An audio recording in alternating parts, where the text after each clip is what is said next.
Welcome to the Crime Report, where we delve into the darkest corners of real-life mysteries. From unsolved murders to shocking criminal conspiracies, we explore the stories that shook the world.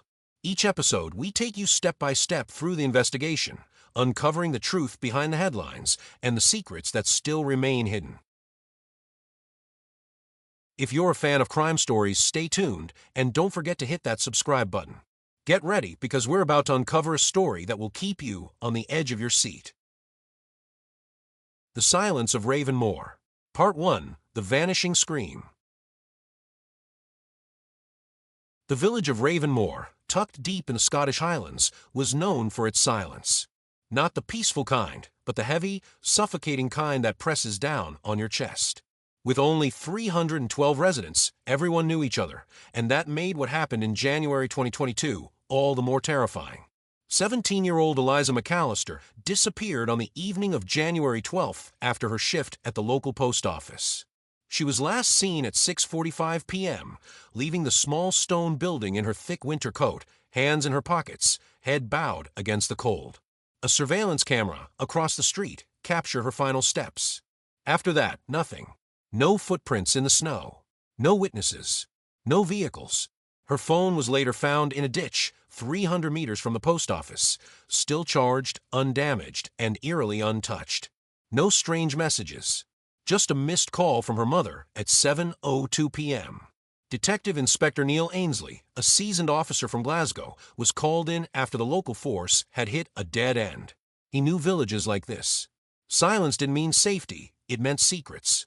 When he arrived, the first thing he noticed was how tightly people spoke. Rehearsed phrases. "She's a good girl." "Things like this don't happen here." It must have been someone from outside. But behind their eyes, fear. And something else. Guilt. He began with the post office. The surveillance camera that captured Eliza's last moments was said to belong to the village butcher. But when Ainsley asked to review it again, the footage had been deleted. "Technical issue," the butcher muttered. His hands were trembling. Next, Ainsley visited Eliza's home. Her room was tidy. Her belongings untouched. No sign she had run away or panicked. Her journal lay open beside her bed. The last entry was written that very morning. "I heard it again. The whistle. Same as last week. Mom says it's nothing, but it never stops. It always comes from beyond the hills." Behind those hills sat a derelict property, Braithwaite Farm. Abandoned since 1989 after the family who lived there vanished without a trace. Locals avoided it. Some claimed it was cursed. Eliza, it seemed, had been drawn to it. That night, Ainsley drove to the farm. Snow crunched under his boots. The farmhouse was dark, sagging with age. He pushed open the door to find rotting hay, a collapsed ceiling, and dead silence. But in the cellar, down a narrow wooden stairway, he found something that made his blood run cold.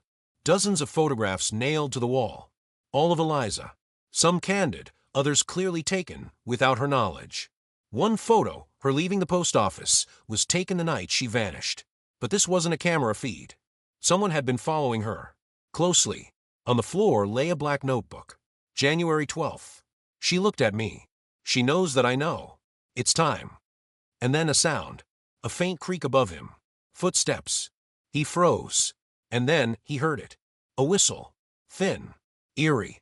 Coming from the top of the stairs. He was not alone.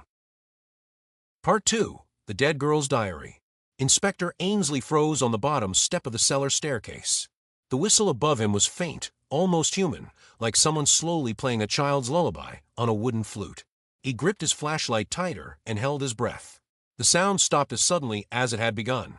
He crept back up the creaking stairs, every step an alarm in the dead quiet of the farmhouse. Upstairs, the room was empty.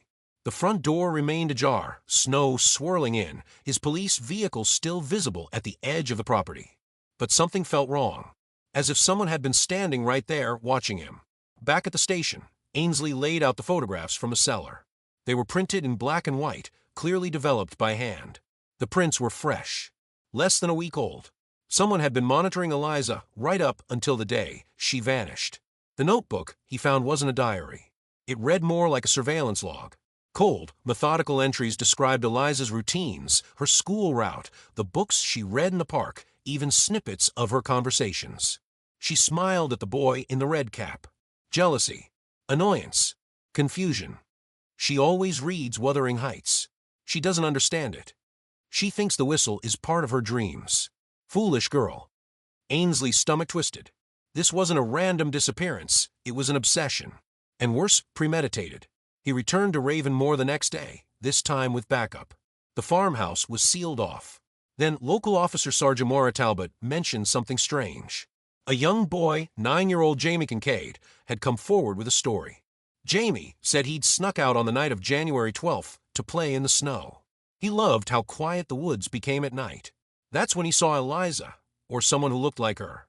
She was walking, but not really. A man was holding her. Her mouth was closed.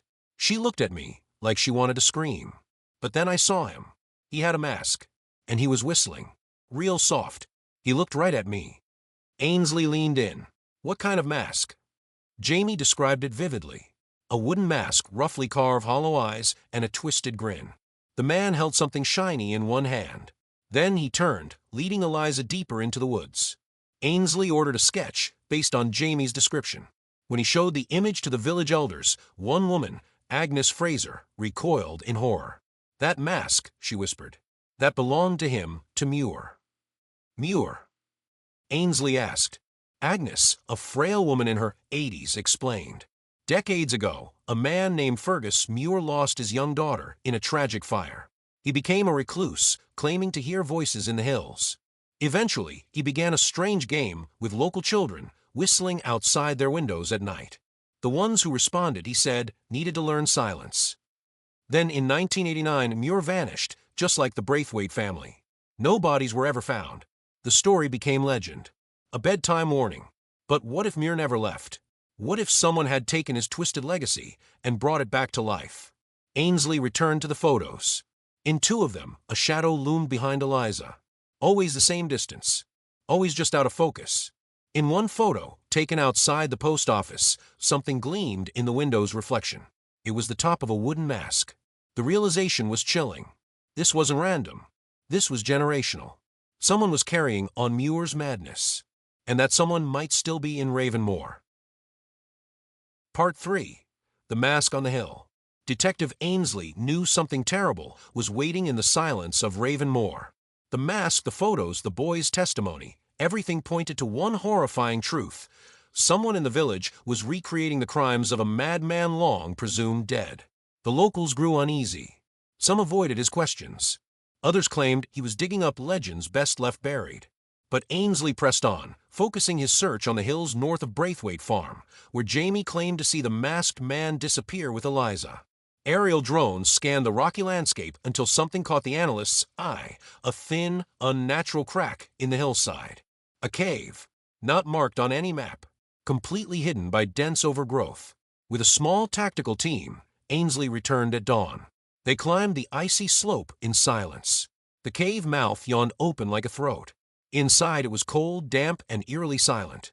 After 20 meters of crawling through narrow passages, the space opened into a larger chamber. The smell hit them first. Smoke. Decay. There were remnants of an old fire pit. Torn blankets. Crates with medical supplies. Rusted lanterns. And in the far corner of the cavern, bones. Human bones. Next to them, a mask. The same one Jamie had described. Wooden. Grinning. Evil.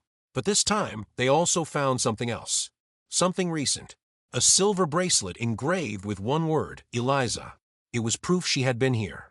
And maybe still was. As they began to search deeper, one officer called out. Tucked behind a false rock wall was a tunnel, narrow but walkable. The air grew colder as they descended. At the end of the path, in a hidden underground chamber, they found her. Eliza. Alive. Pale, dehydrated, chained to a support beam. But alive. She whispered one word as Ainsley knelt beside her. Farrow. Dr. Colin Farrow.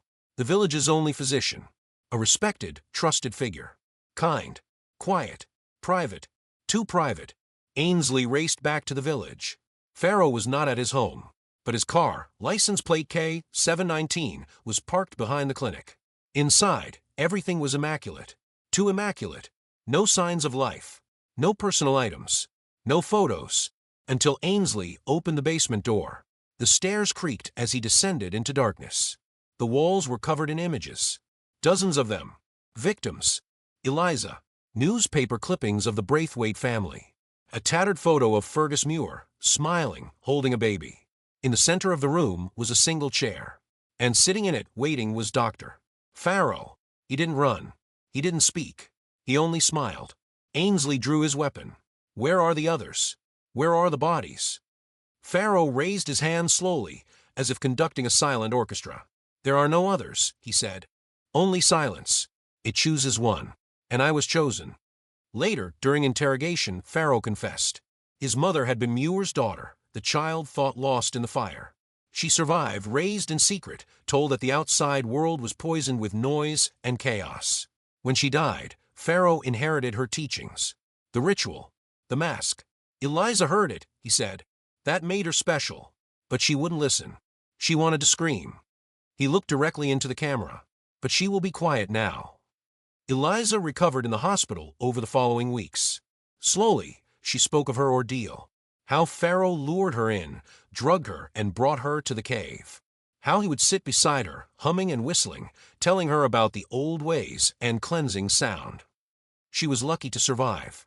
The others hadn't. The bones found in the cave were confirmed to belong to 2 of the Braithwaite children. The rest, according to Farrow, had been returned to the hill. Ravenmoor was shaken. No one looked at their neighbors the same way again. Farrow was declared mentally unfit and placed in a secure psychiatric hospital. But the story didn't end there. Because even now, long after the snow has melted and the cave sealed off, residents still report hearing something in the hills on windless nights. A soft, eerie whistle. And sometimes, it sounds like it's getting closer. If you enjoyed this story and want to hear more thrilling mysteries like this one, make sure to subscribe to the channel. Your likes and shares help us grow and bring even more gripping tales to life. Thanks for listening.